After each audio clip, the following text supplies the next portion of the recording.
Hello students, welcome to Edumantra. আমি তোমাদের চিন্ময় sir. চলছিল আমার পলিটির ঝুঁকেগা এই সিরিজ।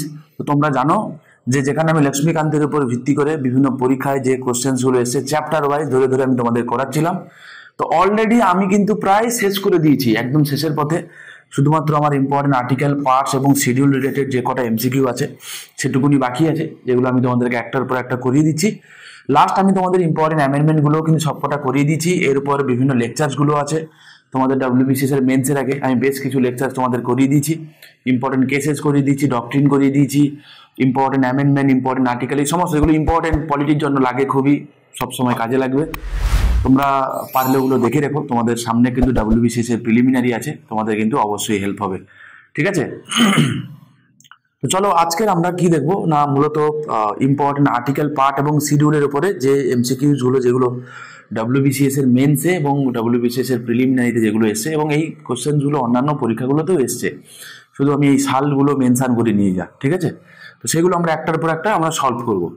আচ্ছা, যাওয়ার আগে আমি তোমাদের একটা কথা বলে নিই যে অলরেডি আমাদের WBCS এর প্রিলিমিনারির দিকে সামনে ডিসেম্বর মাসে হবে, তার দিকে লক্ষ্য রেখে আমরা এরকম সিলেবাস ওয়াইজ আমাদের 16খানা মক থাকবে এবং 10টা ফুল লেন্থ মক থাকবে। এরকম তোমরা দেখেছো, আশা করি দেখে নাও বা স্ক্রিনশট নিয়ে নিও। তো যেখানে কি থাকবে না, প্রত্যেকটা ইচ একটা মক থাকবে 200 নম্বর করে, যেখানে 100টা কোশ্চেন থাকবে পার্টিকুলার সিলেবাস থেকে। ঠিক আছে, আর বাকি 100টা কোশ্চেনের মধ্যে থাকবে ইংরেজি 25 নম্বর, জিকে কারেন্ট অ্যাফেয়ার্স 25 নম্বর, ম্যাথ জিআই 25 নম্বর এবং সায়েন্স 25 নম্বর। ঠিক আছে, প্রসঙ্গক্রমে বলে নিই যে এই যে জিকে কারেন্ট অ্যাফেয়ার্স যে পোর্শনটা, এখানে শুধুমাত্র জিকের কোশ্চেন 25 নম্বর থাকবে। রিমেনিং যে কারেন্ট অ্যাফেয়ার্স যেগুলো, সেগুলোর জন্য আমরা এক্সট্রা আলাদা আমরা টেস্ট নেবো কারেন্ট অ্যাফেয়ার্সের। ঠিক আছে, অ্যাপার্ট ফ্রম দ্যাট এক্সট্রা করে, মানে এই 16টার বাইরেও এক্সট্রা করে কারেন্ট অ্যাফেয়ার্সের টেস্ট আমরা তোমাদের থেকে, মানে আমরা তোমাদেরকে প্রোভাইড করব। ঠিক আছে, চলো শুরু করি। প্রথম কোশ্চেন বলছে, in which article of the constitution of India has the joint sitting of the Lok Sabha and Rajya Sabha bin provided. এই কোশ্চেনটা এমন কোনো পরীক্ষা নেই যেখানে আসেনি। তো বলছে জয়েন্ট সিটিং কত নম্বর আর্টিকেলে হয় জানতে চেয়েছে। জয়েন্ট সিটিং হয় আর্টিকেল 108-এ।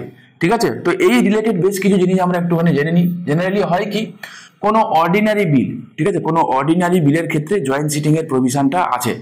ঠিক আছে, আচ্ছা, এবারে কোনো কনস্টিটিউশন অ্যামেন্ডমেন্ট বিল, সেখানে কিন্তু কোনো জয়েন্ট সিটিং এর প্রভিশন নেই। যে কোনো অর্ডিনারি বিল, দেখো আমি যেগুলো তোমাদেরকে বলছি এগুলো পরীক্ষায় আসবে, ভালো করে ঠান্ডা মাথায় মন দিয়ে শুনে নাও। ঠিক আছে, যে কোনো অর্ডিনারি বিল যে কোনো হাউসে উঠতে পারে। তো ফাইনালি কোনো একটা হাউস বিল পাস করানোর পরে যদি অন্য হাউস সেই বিলটা আটকে রাখে, ঠিক আছে, ডেডলক যদি তৈরি হয়, সেক্ষেত্রে জয়েন্ট সিটিং এর প্রভিশন হতে পারে। এবারে এই রিলেটেড 3খানা প্রভিশন সংবিধানে বলা আছে। কি বলছে, বলছে the bill is rejected by the other house. বলছে যদি এরকম হয় যে কোনো একটা অর্ডিনারি বিল একটা হাউস পাস করেছে, অন্য একটা হাউস এই বিলটা রিজেক্ট করেছে, নাম্বার 1। নাম্বার 2 কি ক্ষেত্রে হতে পারে, the house have finally discharge as the amendments two be made in the বিল। তো বলছে আর একটা হতে পারে যে এই হয়তো বলেছে যে বাতিল করে দিয়েছে আর একটা হাউস, বা বলেছে এই বিলটার মডিফিকেশন হওয়ার প্রয়োজন রয়েছে, অ্যামেন্ডমেন্ট করার প্রয়োজন রয়েছে। ঠিক আছে, বা যদি এরকম হয় যে একটা হাউস পাস করানোর পরে আর একটা হাউস এই বিলটা 6 মাস আটকে রেখেছে। মাথায় রেখো, এটা কিন্তু পরীক্ষায় ইটসেলফ পরীক্ষায় আসা প্রশ্ন। ঠিক আছে, যদি আটকে রাখে তাহলে এইরকম ক্ষেত্রে কি করা যায় না, প্রেসিডেন্ট তখন কি করে না, জয়েন্ট সিটিং ডাকে। এটাও এক টাকার প্রশ্ন। ওকে, তো যখন প্রেসিডেন্ট জয়েন্ট সিটিং ডাকে, ওকে, যখন জয়েন্ট সিটিংটা হয়, এটা লোকসভা ধরুন রাজ্যসভা, সেখানে সভাপতিত্ব হয় করে কে না, লোকসভার যিনি স্পিকার তিনি সভাপতিত্ব করেন। এবং জয়েন্ট সিটিং এর মানে যে প্রোটোকল মেনে হয় বা যে হাউসের প্রোটোকল মেনে হয়, সেটা হচ্ছে লোকসভার প্রোটোকল মেনে হয়। মাথায় রেখো, এবং জয়েন্ট সিটিং এ ওই বিলটা সিম্পল মেজরিটিতেই পাস হবে। বোঝা গেল কি বললাম আমি, জয়েন্ট সিটিং এও ওই বিলটা সিম্পল মেজরিটিতেই পাস হবে। মাথায় রাখো এটা। ঠিক আছে, আর একটা কথা বলে নি, যদি স্পিকার অফ লোকসভা যদি না থাকে, তাহলে সেক্ষেত্রে ডেপুটি স্পিকার অফ লোকসভা যিনি আছেন, হ্যাঁ, তিনি প্রতিনিধিত্ব করবে। যদি তিনি না থাকেন তাহলে সেক্ষেত্রে ডেপুটি চেয়ারম্যান, ঠিক আছে, ডেপুটি চেয়ারম্যান অফ রাজ্যসভা, ভুল করে চেয়ারম্যান অফ রাজ্যসভা করে এসো না, পর পর পর পর পর পরীক্ষায়, ছোট ছোট পরীক্ষা এটাতে আটকে যায়, যদি কখনো মনে করে দেবে তো এইগুলো দিতে পারে, তোমরা দেখে রেখো। ঠিক আছে, নেক্সট একটা অপশন আছে আর্টিকেল 143 সরি, এর মানে হচ্ছে অ্যাডভাইজারি জুরিডিকশন অফ প্রেসিডেন্ট। কে নিতে পারে না, প্রেসিডেন্ট নিতে পারে কার কাছ থেকে, সুপ্রিম কোর্টের কাছ থেকে। ঠিক আছে, সুপ্রিম কোর্টের কাছ থেকে, মাথায় রেখো। পরবর্তী প্রশ্ন, under which article of the Indian Constitution can the Parliament legislate on any subject in the state list? So বলতে চাই যে কোন আর্টিকেলে স্টেট লিস্টে পার্লামেন্ট ল বানাতে পারে। আচ্ছা দেখো, পার্লামেন্ট স্টেট লিস্টে ল বানাতে পারে 4টে গ্রাউন্ডে। ঠিক আছে, 4টে গ্রাউন্ডে। তো এটা ইটসেলফ ভেরি মাচ ইম্পর্টেন্ট। একটা আর্টিকেল 249 আছে, এটা 250 আছে, 252 একটা আছে, 253 একটা আছে, সবকটাই ইম্পর্টেন্ট। ঠিক আছে, আমি এর আগে তোমাদের এন নাম্বার অফ টাইম ইউটিউবেই তোমাদেরকে পড়াতে গিয়ে আমি বলেছি এন নাম্বার অফ টাইম। চলো আমি আবার একবার বলে দিই। আর্টিকেল 249 এটা বলে যদি এরকম হয় যে কোনো ন্যাশনাল ইন্টারেস্টে, কথাটা মাথায় রেখো, কি বললাম, ন্যাশনাল ইন্টারেস্টে যদি এরকম মনে হয়, রাজ্যসভা যদি 2/3 মেজরিটিতে কোনো বিল পাস করে, ঠিক আছে, যে স্টেট লিস্টে ওই পার্টিকুলার বিষয়ে ন্যাশনাল ইন্টারেস্টে ল বানানো যেতে পারে, তো একমাত্র রাজ্যসভাই এক্ষেত্রে অথরিটি আছে। রাজ্যসভা যদি 2/3 মেজরিটিতে বিল পাস করে দিয়ে ন্যাশনাল ইন্টারেস্টে যদি বলে যে হ্যাঁ স্টেট লিস্টে ল বানানোর প্রয়োজন রয়েছে, তাহলে কিন্তু স্টেট লিস্টে ল বানানো যায়। আর্টিকেল 249 আছে, যতটুকু আমার মনে হয় এটাই এখানে জানতে চেয়েছিল।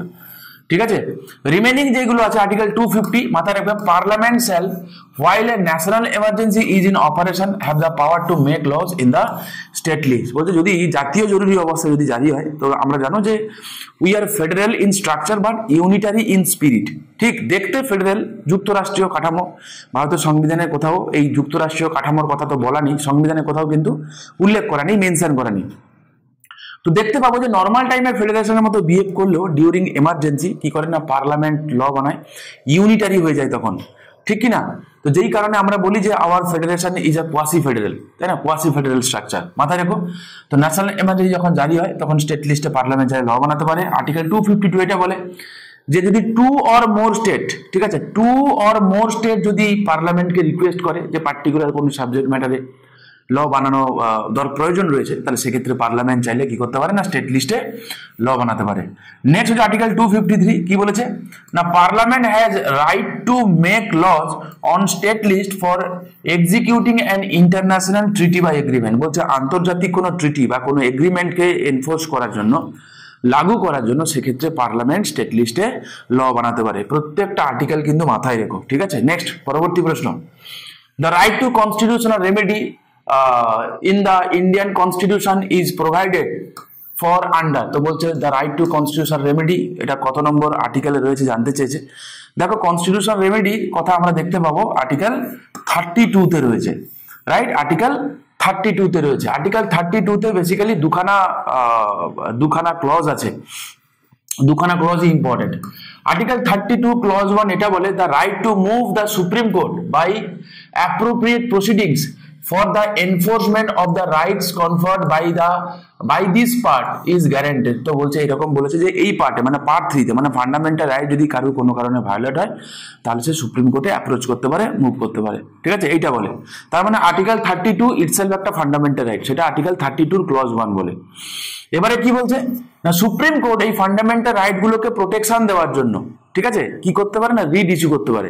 সেই রিটের কথা আছে আর্টিকেল 32 ক্লজ 2। কালকে যদি তোমাদের পরীক্ষায় কখনো জানতে চায় যে ভারতের সংবিধানের কত নম্বর ধারায় এবং কোন ক্লজে রিট আছে, 32 তোমরা সবাই জানো, এতে কোনো ডাউট নেই। আর্টিকেল 226 এর কথা বলিনি আমি, ফান্ডামেন্টাল রাইটের কথা বলছি। ঠিক আছে, বা কালকে যদি জিজ্ঞাসা করে আর্টিকেল 32 যে একটা ফান্ডামেন্টাল রাইট, সেটা কোন ক্লজে আছে, বোঝা গেল। আর্টিকেল 32 ক্লজ 1 এ রয়েছে, আর আর্টিকেল 32 ক্লজ 2 দিয়ে কি করতে পারে না, সুপ্রিম কোর্ট রিট ইস্যু করতে পারে। 5খানা রিট আছে, একটা হচ্ছে habeas corpus, mandamus, prohibition, certiorari and quo warranto. ঠিক আছে, মাথায় রেখো। হ্যাবিয়াস কর্পাস মানে বন্দি প্রত্যক্ষীকরণ, যেটাকে বলা হয় বাংলাতে, টু হ্যাভ দ্য বডি, মানে বডিকে প্রেজেন্ট করতে বলা হচ্ছে। ম্যান্ডামাস মানে হচ্ছে উই কমেন্ট, ঠিক আছে, কেউ ইনঅ্যাক্টিভ অবস্থায় থাকলে কোনো অফিসিয়ালকে কাজের জন্য নির্দেশ দেওয়া হতে পারে। প্রহিবিশন মানে হচ্ছে two forbid, stop the proceedings, ঠিক আছে, এটা। আর সার্টিওরারি মানে হচ্ছে টু বি সার্টিফাইড, ঠিক আছে। আর কোয়ারেন্টো মানে হচ্ছে আন্ডার হোয়াট অথরিটি বা ইন হুইচ অথরিটি, কোন অধিকারে বলে তুমি এখানে বসে আছো, কোনো পাবলিক অফিসিয়ালস এর বিরুদ্ধে এটা জারি করা যেতে পারে। ঠিক আছে।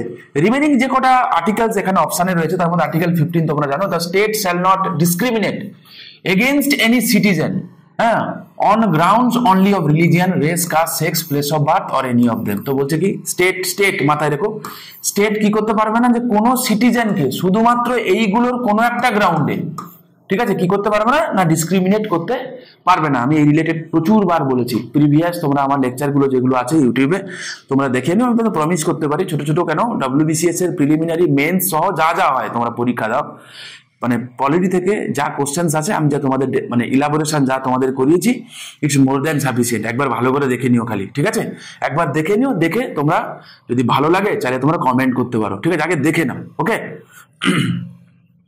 নেক্সট বলছে আর্টিকেল 39 কি বলছে, the state shall in particular direct it's policy towards securing. তো বলছে স্টেট কি কি সিকিউর করবে আর্টিকেল 39 এ আছে, বা certain principles followed by state, এই কথাটা তোমাদের বইতে লেখা থাকে। সে কি কি আছে বলো তো, বলছে কি citizens men and women equal have the right to adequate means of livelihood, খুব ইম্পর্টেন্ট, খুব ইম্পর্টেন্ট গো, খুব ইম্পর্টেন্ট। নেক্সট কি বলেছে, that the ownership and control of the material resources of the community are so distributed as best to subserve the common good. ঠিক আছে, তো কি বলেছে, বলছে যে আমাদের যে মেটেরিয়াল রিসোর্সেস যেগুলো আছে সেই মেটেরিয়াল রিসোর্সকে আমরা ঠিকঠাকভাবে ডিস্ট্রিবিউট করবো। আমাদের ইকোনমিক পলিসি এমন হবে না যাতে কি হয় না এই রিসোর্সগুলো অ্যাকুমুলেট হয়ে যায় এক জায়গায়, হ্যাঁ, তার পরেটাই আছে কনসেন্ট্রেশন অফ ওয়েলথ যেন না হয়, ঠিক আছে। তারপরে কি বলছে, equal pay for equal work for both men and women, লাল যেগুলো আছে এগুলো পরীক্ষায় আসা প্রশ্ন।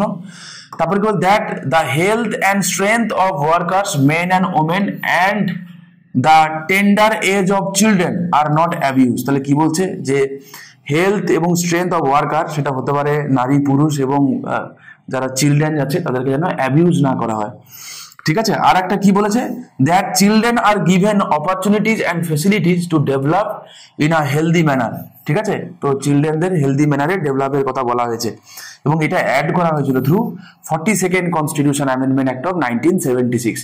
দেখো আমি তোমরা জানো যে আমি তোমাদের আবারও একবার বলে দিই, যারা এই ভিডিওটা তোমরা প্রথম দেখছো, যে আমি জলদি চটপটাং কিছু আমি করাই না, ঠিক আছে। আমি এটাতে বিশ্বাসও করি না যে একটা কোশ্চেন পড়লাম দুম করে আনসার দাগিয়ে বেরিয়ে চলে যাও, আমি বিশ্বাস করি না। আমি মনে করি এটা যে আমি কিছু মানে কোশ্চেন নেব, সেই রিলেটেড আমি ইলাবোরেশন দিয়ে দেবো, পুরো এন্টায়ার চ্যাপ্টার খতম হয়ে যাবে, গল্প শেষ, ঠিক আছে। এরকম একটা চ্যাপ্টার থেকে 500খানা কোশ্চেন করাবো, আমি বিশ্বাস করি না। তুমি একবার পুরো এন্টায়ার দেখে যাও, তোমার কোশ্চেন কমন পাওয়া নিয়ে কথা তো, তোমার কনসেপ্ট কমন পাওয়া নিয়ে কথা তো, তুমি লেকচারগুলো দেখে যাও, ঠিক আছে। না কমন পেলে আমায় বলো। চলো, anti defection law was placed in, ঠিক আছে, এই বছর WBCS এর মেন্সে আসা প্রশ্ন। তো অ্যান্টি ডিফেকশনের কোন শিডিউলে আছে, আমি প্রচুর বার পড়িয়েছি, ঠিক আছে, 10 শিডিউলে আছে। রিমেনিং শিডিউলগুলো তোমাদের একবার রিকল করিয়ে দিই। ফার্স্ট শিডিউল আছে আর্টিকেল 1 থেকে 4, এখানে ইন্ডিয়া এবং তার টেরিটরি রিলেটেড কথা আছে। সেকেন্ড শিডিউলে মানে স্যালারি অ্যালাউন্সেসের কথা এখানে আছে, রাইট। থার্ড শিডিউলে কি বলা হয়, ওথ অ্যান্ড অ্যাফার্মেশনের কথা বলা আছে। শুধু মাথায় রাখবে এখানে কার ওথ নেই, আমাকে কমেন্ট করে জানাতে পারবে এখানে কার ওথ নেই, ঠিক আছে। প্রেসিডেন্টের ওথের কথা থার্ড শিডিউলে নেই। আরেকবার বলবো, প্রেসিডেন্টের ওথের কথা থার্ড শিডিউলে কিন্তু নেই, তার জন্য একটা আলাদা আর্টিকেল রয়েছে, that is article 60 of the Indian constitution, ঠিক আছে। দেখো এখানে কিন্তু আর্টিকেল 60 কোথাও মেনশন করে নেই। ফোর্থ শিডিউলে কি বলেছে না, ফোর্থ শিডিউলে বলেছে এটা allocation of sits in Rajya Sabha, মাথায় রেখো, ওকে। নেক্সট হবে ফিফথ শিডিউল, আর্টিকেল 244 এ রয়েছে provision for the administration and control of schedule area and schedule tribes, ঠিক আছে। এটা তো পরীক্ষায় প্রচুর আসে, 6 শিডিউলটাও তাই পরীক্ষায় প্রচুর আসে। 6 শিডিউল মানে হচ্ছে আর্টিকেল 244 এর 2 এবং 275 এর 1 রিলেটেড।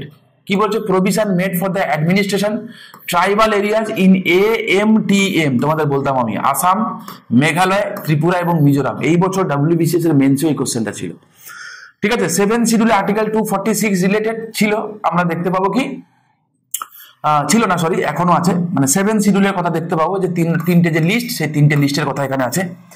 8 শিডিউলে তোমরা জানো এখানে অফিসিয়াল ল্যাঙ্গুয়েজ রয়েছে ভাষা, তাই না, এখন 22খানা ভাষা রয়েছে, এই রিলেটেডও একটা কোশ্চেন এই বছর মেন্সে এসেছিল। 9 schedule related to article 31B, তোমরা জানো, ঠিক আছে। তো এগুলো অ্যাবলিশন অফ জমিনদারি রিলেটেড মানে কি বলবো প্রভিশন এখানে আছে।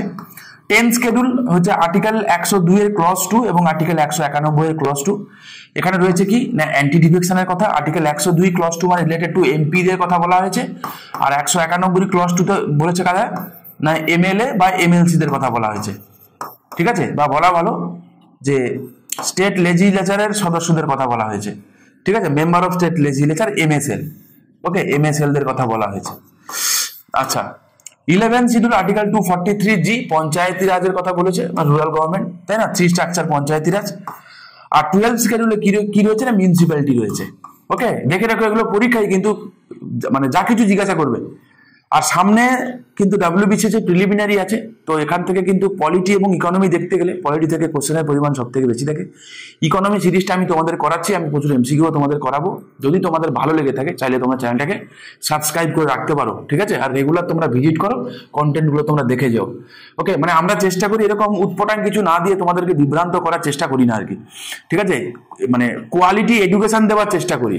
কতটা সাকসেসফুল হই কি জানি না, সেটা তোমরা কমেন্ট করে বলতে পারবে, কিন্তু আমরা সবসময় চেষ্টা করি যে শুধুমাত্র ভিউ পাবো বলে কুচবি। একটা রিসেন্টলি একটা আমি দেখছিলাম দিনকার ভিডিও একটা, যে এখনো পর্যন্ত মিসলেনিয়াস পরীক্ষাটা কন্ডাক্টই হয়নি, রবিবার দিন পরীক্ষাটা হবে, তার আগে থেকে কাট অফ প্রেডিক্ট করে দিচ্ছে।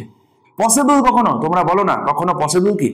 তোমরা যদি সত্যি কেউ মনে থাকো, যে মানে মনে করে থাকো যে সত্যি সত্যি বোধহয় পরীক্ষা দেওয়ার আগে কাট অফ প্রেডিক্ট করা যায়, তো আমি মনে করি তোমরা কি জানি বাবা, তোমরা সত্যি কি মানুষ এত বোকা? সত্যিই কি মানুষ এত বোকা? আমার সত্যিই মনে হয় মানুষ সত্যিই এত বোকা। মানুষকে সত্যি ইজিলি বোকা বানানো যায়, স্টুডেন্টদেরকে তো আরো আরামসে বোকা বানানো যায়। কুচবি যে পরীক্ষাটা এখনো কন্ডাক্টই হলো না, পরীক্ষার কোশ্চেন পেপার কি হবে জানা গেল না, কি হবে না হবে কেউ কিচ্ছু জানে না, সেই পরীক্ষার কাট অফ প্রেডিক্ট হয়ে যাচ্ছে, এর কোনো সম্ভব? এবং সেই সমস্ত ভিডিও যে লাখ লাখ ভিউ হচ্ছে, তাহলে বুঝতে পারছো কারা টাইম পাই, ওগুলো টাইম পাস ছাড়া কি? সিরিয়াস অ্যাসপিরেন্ট এই সমস্ত কন্টেন্ট দেখবে বলে তো অন্তত আমার মনে হয় না, বাকি জানি না, তোমরা ভালো বোঝো। তো আমার মনে হয় একটা মানুষ পরীক্ষা তো দেবে, পরীক্ষা তো দেওয়ার পরে তো বোঝা যাবে। এবারে এত কয়েক লক্ষ অ্যাসপিরেন্ট সেখানে পার্টিসিপেট করবে, কে কিভাবে পরীক্ষা দিয়েছে, 2-10 জনের পরীক্ষা দেখেও সেটা প্রেডিক্ট করা সম্ভব নয়। সেখানে পরীক্ষার পরে হলে তাও মানা যেত, পরীক্ষা হয়নি তার আগে কাট অফ প্রেডিক্ট করে দেওয়া যাচ্ছে, কখনো সম্ভব বলে মনে করো কি? যাকে দেখো, which one of the following articles of the Constitution of India makes a specific mention of village panchayats? ঠিক আছে, তো বলছে ভিলেজ পঞ্চায়েতের কথা, এটা কত নম্বর আর্টিকেলে রয়েছে জানতে চেয়েছে। তো তোমরা জানো আর্টিকেল 40-তে রয়েছে, এবং কোথায় আছে? এটা ডিপিএসপি তে ছিল, তার মানে এখনো আছে, ডিপিএসপি তে আছে। রিলেটেড যদি আমি কথা বলি, দেখো রিমেনিং যে কটা এখানে আর্টিকেল রয়েছে, আর্টিকেল 19 মানে কি 6 ক্যাটাগরিজ অফ ফ্রিডম এখানে রয়েছে, তোমরা জানো, হ্যাঁ, freedom of speech and expression এগুলো রয়েছে। আর article 21 right to life and personal liberty, এগুলো তোমাদেরকে আমি ইন্ডিভিজুয়ালি প্রচুরবার পড়িয়েছি। আর্টিকেল 246 মানে তোমাদের বলেছিলাম 3 টাইপস অফ লিস্ট, ঠিক না, 7 শিডিউলের কথা একটু আগে আমরা দেখেছিলাম। আচ্ছা, নেক্সট আসো পার্ট 9-এ কি রয়েছে না, পঞ্চায়েতের কথা বলেছে, যে কথাগুলো এখানে বলেছিল। তো সেখানে আর্টিকেল 243 থেকে শুরু করে আর্টিকেল 243 পর্যন্ত রয়েছে, এবং পঞ্চায়েতকে কনস্টিটিউশনাল স্ট্যাটাস দেওয়া হয়েছে through 73rd constitution amendment act.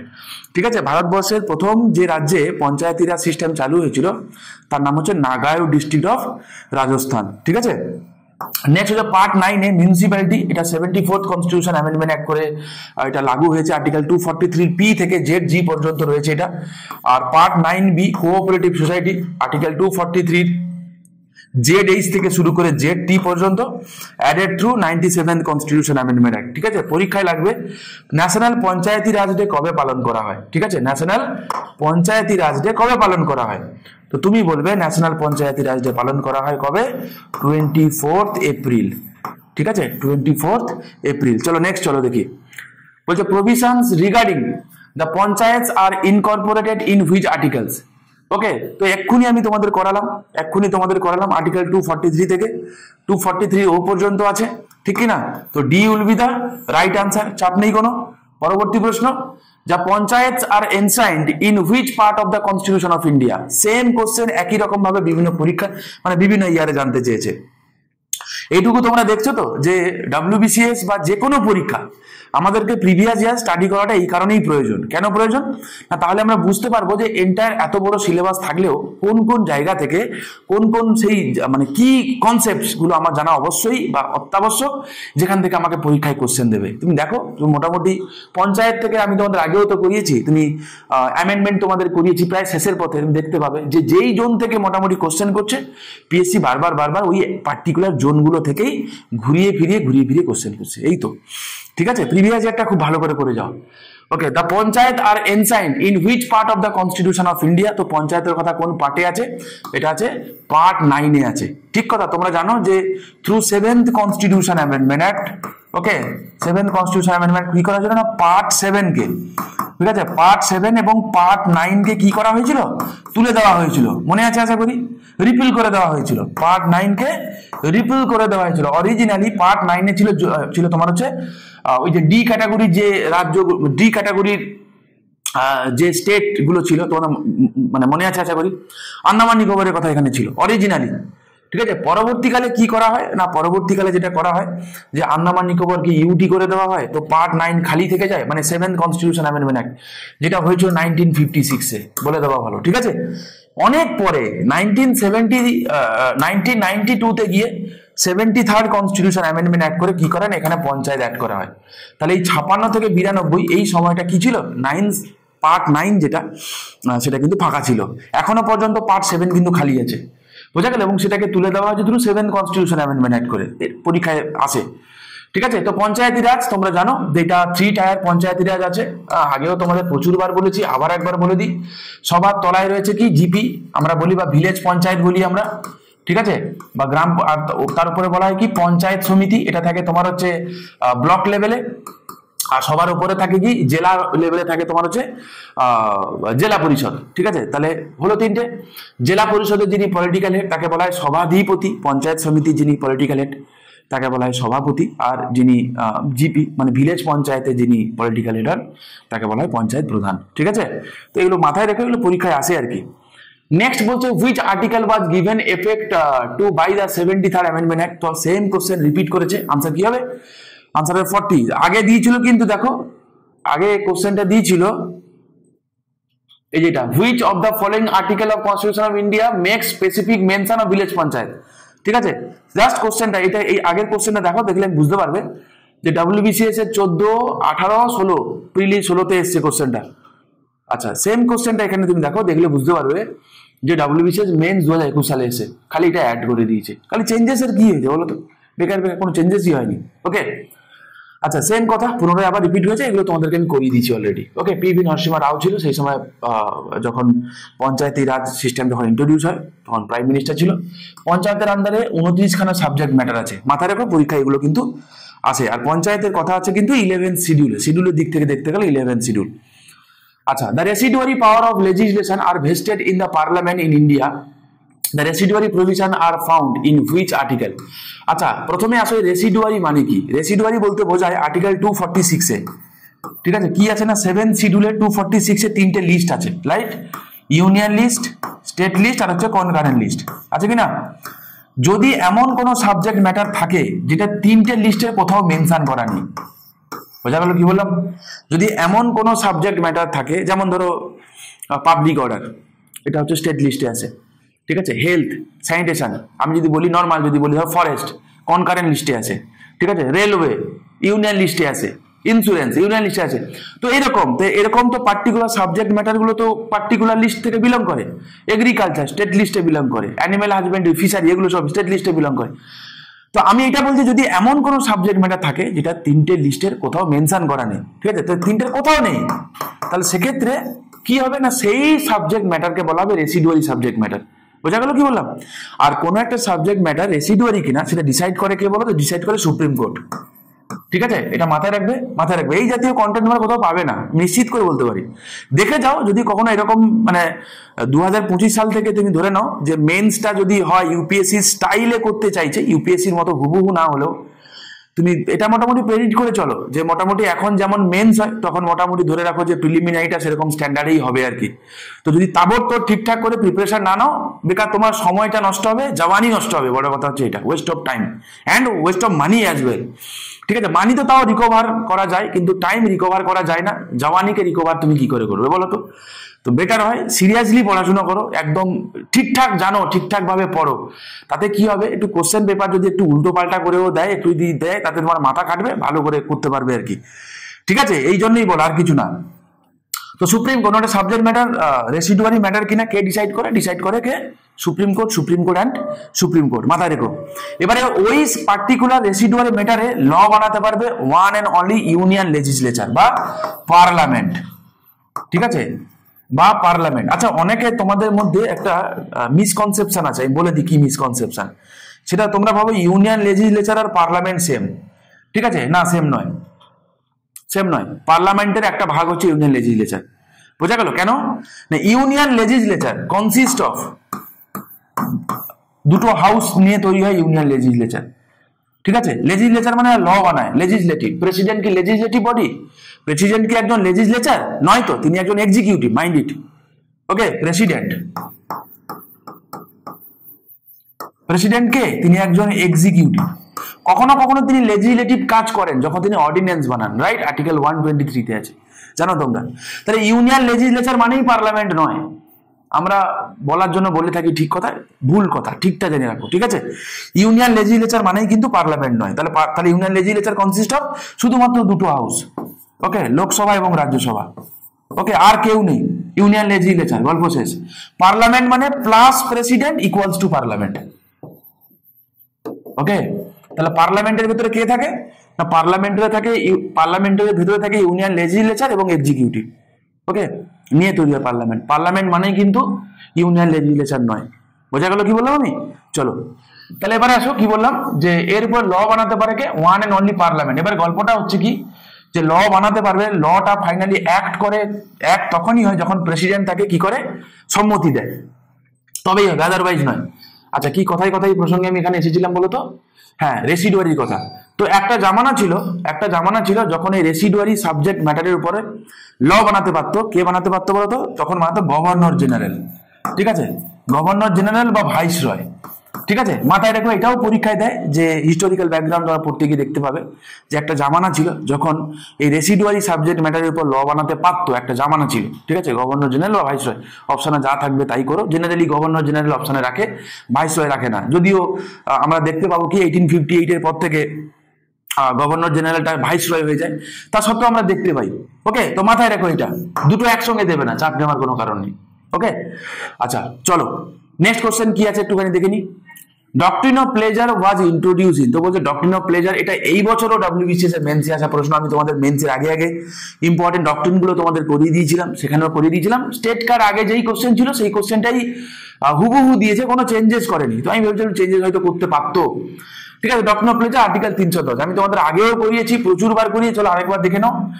Same কথা, যে এটা একটা ব্রিটিশ কনসেপ্ট, ওকে, ব্রিটিশ লিগাল সিস্টেম, যেখানে ওদের দেশে যারা সিভিল সার্ভেন্ট যারা হয় তারা ব্রিটিশ ক্রাউনের তারা প্লেজারে তারা হোল্ড করে। তো আমাদের দেশের আর্টিকেল 300 আগে আসো, আর্টিকেল 155-তে এটা বলা হয় যে গভর্নর অফ স্টেট, প্রত্যেকটা রাজ্যের যে গভর্নরকে অ্যাপয়েন্ট করে কে? প্রেসিডেন্ট অ্যাপয়েন্ট করে, এবং দে hold of it during the pleasure of president. তাহলে আর্টিকেল 155টাকেও বলা হয় ডক্ট্রিন অফ প্লেজার, আর্টিকেল 310কেও বলা হয় ডক্ট্রিন অফ প্লেজার, ঠিক আছে। আর্টিকেল 155 ইন্টু 2 কত হয়? 310, পাঁচ, দুটো আর্টিকেলই হবে। এবার এখানে 155 তো দেয়নি, যদি কালকের এরকম দিয়ে দিত না যে 310 আর্টিকেল 155 দিয়ে দিত বোথ, আর দিত নান অফ দ্য অ্যাবাভ। তোমরা যেহেতু সবসময়ের জন্য আর্টিকেল 310 দেখে অভ্যস্ত, হ্যাবিচুয়েটেড, দুম করে আর্টিকেল 310 মেরে দেবে, করো না এরকম, কি জানে, ঠিক আছে। কোশ্চেন পেপার একটু ঘুরিয়েও দিতে পারে, তো জেনে রাখো যদি কখনো কাজে লেগে যায়, ওকে। 310 155 দুটোই হবে। চলো পরবর্তী প্রশ্ন।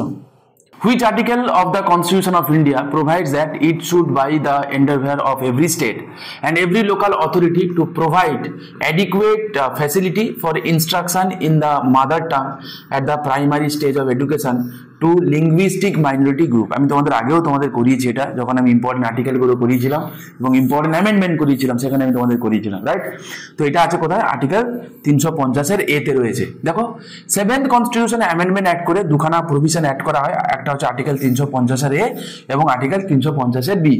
আর্টিকেল 350-এর এ কি বলে? এটাই বলে যে facilitates for the instruction in mother tongue at the primary stage, ঠিক আছে। তো প্রাইমারি স্টেজে মাদার টাং, কিন্তু সবাই পায় না। কারা পায় এটা? এটা পায় শুধুমাত্র লিঙ্গুইস্টিক মাইনরিটি যারা, তারা পায়। মাথায় রেখো, এটা শুধুমাত্র যারা লিঙ্গুইস্টিক মাইনরিটি শুধুমাত্র তারা পায়। আর এটা 350-এর বিতে কি বলা আছে? Special officer for linguistic minorities, ঠিক আছে। আচ্ছা চলো নেক্সট প্রশ্ন দেখি। Reservation of seats for schedule caste and schedule tribes is deal within. তো বলছে ডিল্ড উইদিন, সরি, তো শিডিউল কাস্ট এবং শিডিউল ট্রাইবদের রিজার্ভেশনের কথা কোন পার্টে রয়েছে জানতে চেয়েছে। দেখো এটা হচ্ছে পার্ট 16-এ, ঠিক আছে, খুব সহজ সহজ, সবকটা পার্ট দেখে রেখো, খুব ইম্পর্টেন্ট। পার্ট 12-তে রয়েছে ফাইন্যান্স, তোমরা জানো ফাইন্যান্স, প্রপার্টি, কন্ট্রাক্টস, এগুলো দেখো তো 264 থেকে 300 মনে আছে, right to property, sorry, okay, এটা অ্যাড করা হয়েছিল through 44th constitution amendment act, okay, 1978-এ, রাইট। পার্ট 13-এ কি রয়েছে, trade, commerce, intercourse within the territory, article 301 থেকে 307। পার্ট 14-এ যে services under the union and state, এর আন্ডারেই রয়েছে ইউপিএসসি, এসপিএসসির কথা, রাইট, ইউপিএসসি এসপিএসসির কথা। আর্টিকেল 315-তে রয়েছে, দুটোর কথাই রয়েছে, নেই কোনটা, জেপিএসসি নেই, মাথায় রেখো। জেপিএসসি হচ্ছে একটা স্ট্যাটুটারি বডি, মানে পার্লামেন্ট অ্যাক্ট করে বানাতে পারে, ঠিক আছে, মাথায় রেখো। নেক্সট বলেছে পার্ট 14-এ, যদিও এখানে অপশনে ছিল না, তাও আমি করিয়ে দিচ্ছি, ট্রাইব্যুনালস, ওকে, আর্টিকেল 323-এর এ এবং 323-এর B, 42nd constitution amendment act করে অ্যাড করা হয়েছিল। পার্ট 15 রয়েছে ইলেকশনের কথা, মানে ইলেকশন রিলেটেড কথা, এখানে ইলেকশন কমিশনের কথাও রয়েছে আর্টিকেল 324-এ। আর পার্ট 16-এ রয়েছে কি special provision relating to certain classes, এখানে 330 থেকে 342-এ রয়েছে। পরবর্তী প্রশ্ন, which of the following articles correctly matched, তো বলছে কোন আর্টিকেল ঠিকঠাক করে ম্যাচ করে। ইলেকশন কমিশন আর্টিকেল 324, এক্ষুনি বললাম। ফাইন্যান্স কমিশন রয়েছে 280-তে রয়েছে, তোমরা জানো। অ্যাটর্নি জেনারেল রয়েছে কত নম্বর আর্টিকেলে, শুধু 76-এ রয়েছে। National commission for schedule caste, schedule tribe, national commission for schedule caste রয়েছে আর্টিকেল 338-এ, শিডিউল ট্রাইব রয়েছে আর্টিকেল 338-এর এতে, ঠিক আছে, খুব সহজ প্রশ্ন, আমি তোমাদের এইগুলো প্রচুর বার করিয়েছি। আর আমার যদি কেউ এন্টায়ার পুরো লেকচার দেখে আমি তোমাদের আর্টিকেল নিয়ে, তোমাদের কারো আর্টিকেল অ্যামেন্ডমেন্ট নিয়ে তোমাদের অন্তত প্রবলেম থাকার কথা নয়, কারণ আমি যখনই তোমাদের পড়াই আমি চেষ্টা করি আর্টিকেলগুলোকে রেফারেন্স আকারে ইউজ করে তোমাদেরকে পড়াতে। নেক্সট বলছে which article of the Indian constitution empower the president to appoint a commission to investigate the condition of the backward classes in general and suggest ameliorative measures, okay. তো সোজা কথা যে কত নম্বর আর্টিকেলে প্রেসিডেন্ট তোমার ব্যাকওয়ার্ড ক্লাসদেরকে তাদের condition দেখার জন্য commission appoint করতে পারে, ঠিক আছে। এটা প্রত্যেক বছর প্রায় ঘুরিয়ে ফিরিয়ে আসে, দেখো 2015 সালেও এসেছিল, 17-তেও এসেছিল, এই বছরও এসছে, ঠিক আছে। আমি একদম কারেন্ট যেটা এই বছরের মেন্সে যে কোশ্চেন এসেছে সেগুলো কিন্তু নিয়ে তোমাদের করিয়ে দিচ্ছি, ওকে। চলো পরবর্তী প্রশ্ন দেখি। The supreme court রিটেন্স it's jurisdiction over the administrative tribunals under, তো বলছে যে অ্যাডমিনিস্ট্রেটিভ ট্রাইব্যুনালসে যে মানে সুপ্রিম কোর্ট কি করে অ্যাডমিনিস্ট্রেটিভ ট্রাইব্যুনালের উপরেও যে তার জুরিডিকশন আছে সেটা কত নম্বর আর্টিকেল থেকে রিটেন করে, ঠিক আছে। এটা খুব সহজ একটা কোশ্চেন, আর্টিকেল 136 হবে আনসার। স্পেশাল লিভ পিটিশন বলে একটা কথা হয়, ওকে। দেখো আর্টিকেল 356-এ কি আছে, আর্টিকেল তোমরা জানো স্টেট এমার্জেন্সির কথা। আর্টিকেল 132-এ কি বলে, this article deals with the original jurisdiction of the supreme court in matter related to the interpretation of the constitution. Mind it, তোমাকে অরিজিনাল জুরিডিকশনের কথা বলেনি, যেটা আর্টিকেল 131-এ রয়েছে, ঠিক আছে। সেটা রয়েছে কি সেন্টারের সঙ্গে যদি স্টেটের ঝামেলা হয়, তাই না, state plus centre versus few স্টেটের যদি ঝামেলা, এরকম সেন্টার স্টেট রিলেটেড ঝামেলা, কিন্তু জল রিলেটেড বিবাদ হলে হবে না, ওয়াটার রিলেটেড ডিসপিউট হলে হবে না, তার জন্য একটা সেপারেট প্রভিশন রয়েছে আর্টিকেল 262-তে। 131 × 2 262, সিম্পল জিনিস রয়েছে, এটা এক্সেপশনাল গ্রাউন্ড। তো বলছে এইটাও কি বলেছে না, ইন্টারপ্রিটেশন, সংবিধানকে ইন্টারপ্রেট করতে পারে কে, one and only, it is the supreme court of India, তাই না, ভারতের সুপ্রিম কোর্ট, কারণ সুপ্রিম কনস্টিটিউশনকে ইন্টারপ্রেট করে, তো ফাইনালি যা বলে সেটাই ঠিক বলে ধরে নেওয়া হয়, ওকে। মানে সুপ্রিম কোর্ট যা বলে সেটাই ঠিক এমনটা কিন্তু নয়, কিন্তু যেহেতু সুপ্রিম কোর্ট সুপ্রিম, তাই তার কথাটা ঠিক বলে ধরে নেওয়া হয়। সুপ্রিম কোর্ট মানেই সবসময় ঠিক কথা হবে বা ঠিক বলবে এমন কোনো কিন্তু কথা নেই, ওকে। আচ্ছা, আর্টিকেল 134-এ কি বলেছে, বলছে this article grants the supreme court appellate jurisdiction in case wire a substantial question of law arises. তোমরা জানো যে যদি কোনো লয়ের কোনো ব্যাখ্যার প্রয়োজন থাকে, সাবস্টেন্সিয়াল কোশ্চেন অফ ল এর যদি কোনো প্রশ্ন থাকে, তো সেক্ষেত্রে এটা অ্যাপিলে মানে থ্রু অ্যাপিল এটা সুপ্রিম কোর্টে যাওয়া যায় লোয়ার কোর্ট থেকে। আর আর্টিকেল 136 বললাম আমি, স্পেশাল লিভ, ঠিক আছে। চলো পরবর্তী প্রশ্ন দেখি। বলছে high courts R instituted as constitutional courts by, তো হাই কোর্টের কথা কোথায় দেখতে পাবো? আচ্ছা দেখো তো, সুপ্রিম কোর্টের কথা দেখতে পাবো কি পার্ট 5-এ আছে কিনা, পার্ট 5-এ, চ্যাপ্টারটা যদিও ভুল আছে। আচ্ছা, আর হাইকোর্টের কথা কোথায় দেখতে পাবো, পার্ট 6-এ দেখতে পাবো, বাকি কিছু তো নেই, তাই না। তাহলে চ্যাপ্টার 6 সরি পার্ট 6 চ্যাপ্টার 5-এ রয়েছে। ঠিক আছে, দেখো পার্ট 5 এ রয়েছে দ্য ইউনিয়ন, তোমরা জানো ইউনিয়নের চ্যাপ্টার 1 এ কি রয়েছে, ইউনিয়ন এক্সিকিউটিভ, রাইট, আর্টিকেল 52 থেকে শুরু করে আর্টিকেল 78 পর্যন্ত। এর মধ্যে যে কটা পোর্টফোলিও আছে সবাই ইউনিয়ন এক্সিকিউটিভের পার্ট, মানে প্রেসিডেন্ট, ভাইস প্রেসিডেন্ট, ঠিক আছে, তারপরে হয়ে গেল তোমার কে attorney general, council of minister, prime minister, ঠিক আছে, সবাই ইউনিয়ন এক্সিকিউটিভের পার্ট। তারপর হবে কি ইউনিয়ন লেজিসলেচার, এটা হচ্ছে তোমার আর্টিকেল 79 থেকে শুরু হয় আর্টিকেল 122 পর্যন্ত চলে, ঠিক আছে। তারপরে হবে তোমার হচ্ছে তোমার legislative power of the executive, মানে অর্ডিন্যান্স মেকিং পাওয়ার, তাই না, এটা রয়েছে চ্যাপ্টার 3 তে, চ্যাপ্টার 1 এটা, চ্যাপ্টার 2 এটা, চ্যাপ্টার 3 লিখে নাও, আমি নয় বলে বলে দিচ্ছি। চ্যাপ্টার 3 তে রয়েছে কি না অর্ডিন্যান্স, বা এটাকে বলা হয় কি legislative power of the executive, একই কথা, আর্টিকেল 123 তে রয়েছে। তারপরে চ্যাপ্টার 4 এ রয়েছে কি না সুপ্রিম কোর্টের কথা, ঠিক আছে, আর্টিকেল 124 থেকে আর্টিকেল 147। এবং চ্যাপ্টার 5 এ রয়েছে কি, চ্যাপ্টার 5 এ রয়েছে ক্যাগের কথা, ঠিক আছে, আর্টিকেল 148 থেকে 151। গল্প শেষ, মিটে গেছে, দেখে নাও। এই যে 52 থেকে 151, 52 থেকে শুরু করেছি, 151 গিয়ে শেষ হয়েছে, যে কোনো দিন জিজ্ঞাসা করে দেবে, ঠিক আছে, দেখে রাখো। ওকে, এই কারণে দেখো এই যে চ্যাপ্টার 2 যদি বলে কোন চ্যাপ্টারে পার্লামেন্টের কথা রয়েছে, বাস হয়ে যাবে, খেলা সেদিন খতম হয়ে যাবে, ঠিক আছে। কোন চ্যাপ্টারে রয়েছে, চ্যাপ্টার 2 তে রয়েছে, ঠিক আছে, আর্টিকেল 79, রাইট। আচ্ছা চলো পরবর্তী প্রশ্ন দেখে নি। Consolidated fund of India is provided in, তো বলছে কনসলিডেটেড ফান্ডের কথা কত নম্বর আর্টিকেলে রয়েছে, দেখো কনসলিডেটেড ফান্ডের কথা আর্টিকেল 266 এ রয়েছে, রাইট। আর্টিকেল 265 যেটা অপশনে রয়েছে, এখানে কি বলা হয় বলো তো, no tax shall be levied or collected except by authority of law. প্রচুরবার তোমাদের আমি বলেছি, ইউটিউবে বলেছি তোমাদেরকে আমি, যে নতুন কোনো ট্যাক্স না তো লেভি করা যাবে না তো কালেক্ট করা যাবে এক্সেপ্ট অথরিটি অফ ল, ল ছাড়া করা যাবে না। আর্টিকেল 266 এ কনসলিডেটেড ফান্ডের কথা বলে, আর্টিকেল 266 ক্লজ 2 তে বলে পাবলিক অ্যাকাউন্টের কথা বলা হয়, ঠিক আছে, কনসলিডেটেড ফান্ড এন্ড পাবলিক অ্যাকাউন্টটা কেটে দাও। ওকে, আর্টিকেল 266 ক্লজ 2 তে কি আছে, the public account of India, R article 267 A contingency fund of India, ঠিক আছে, কন্টিনজেন্সি মানে আপদকালীন, ঠিক আছে, কোনো হঠাৎ করে কোনো বিপদ আপদ হয়ে গেল, তো সেই সময় এই ফান্ড থেকে খরচাপাতি করা হয়। কেন্দ্রে এই ফান্ডটা কার হাতে থাকে, প্রেসিডেন্টের হাতে থাকে, রাজ্যে এটা থাকে কিন্তু গভর্নরের হাতে, ঠিক আছে। চলো পরবর্তী প্রশ্ন দেখি।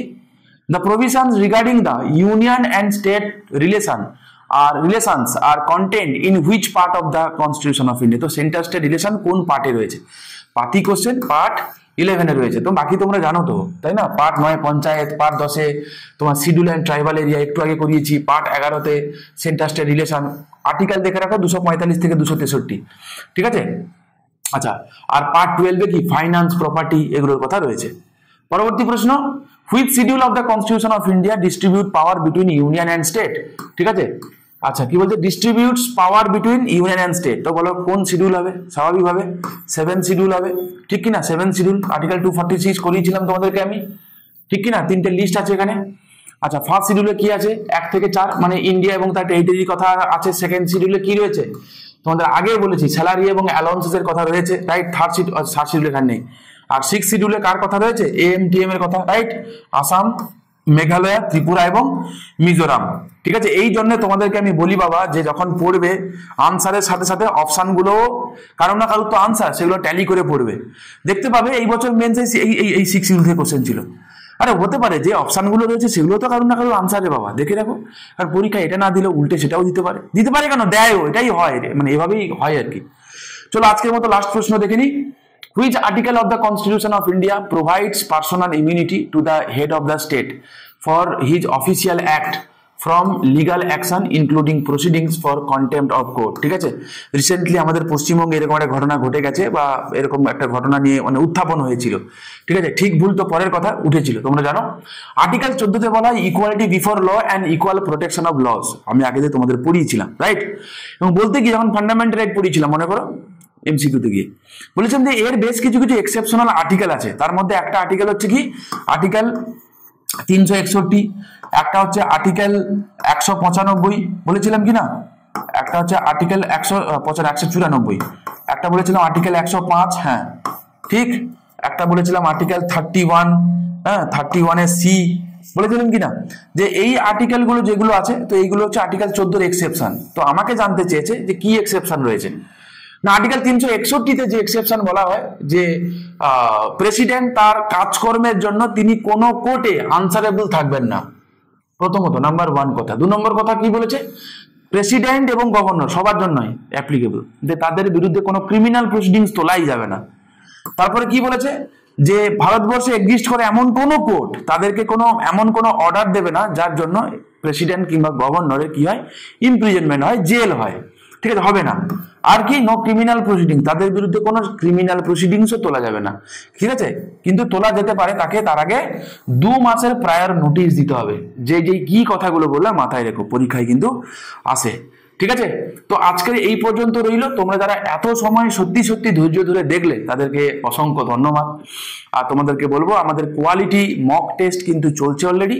তোমরা চাইলে সেই মকগুলো দিয়ে তোমরা দেখতে পারো। অনলি 499-এ দুটো 26খানা মক তোমরা পাচ্ছ অনলি 499-এ, ঠিক আছে।